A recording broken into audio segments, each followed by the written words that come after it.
మీలో మీరు అంటే చూసిన చేంజెస్ ప్రకారం ఎన్ని మార్క్స్ ఇచ్చుకుంటారు మీరు 100కి? డెఫినెట్లీ 75%, 70-80% ఇచ్చుకుంటాను.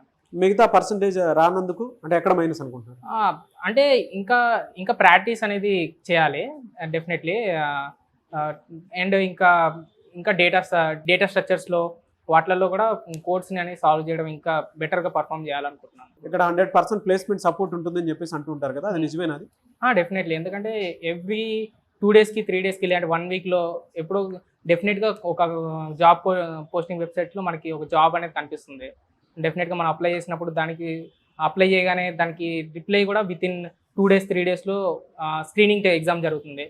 సో డెఫినెట్లీ హెల్ప్గా ఉంది. కొత్తగా వచ్చేటువంటి స్టూడెంట్స్కి జాయిన్ అవ్వమని చెప్తారా ఇక్కడ? డెఫినెట్గా జాయిన్ అవ్వమంట. వేరే కోడింగ్ ఇన్స్టిట్యూట్స్ కన్నా డెఫినెట్లీ కోడింగ్ అనేది స్టూడెంట్ పర్స్పెక్టివ్ నుంచి ఎక్కువ ఆలోచిస్తారు. వాళ్ళకి ఎలాంటిది నేర్పిస్తే బెటర్గా ఉంటారు, వాళ్ళ పర్ఫార్మెన్స్ వాళ్ళు ఏ లెవెల్లో ఉన్న నుంచి ఎక్కడికి తీసుకెళ్లాలనేది వాళ్ళు చూసుకుంటారు. 1 wordలో కోడింగ్ గురించి చెప్పండి, ఏం చెప్తారు? 1 wordలో చెప్పాలి అంటే ఇట్స్ ఎ డెస్టినేషన్. డెఫినెట్గా ఐటీ కంపెనీలోకి వెళ్ళాలనుకున్న వాళ్ళందరికీ ఇది డెస్టినేషన్గా ఉంటుంది. Very good, I wish you all the best. Thank you so much అండి.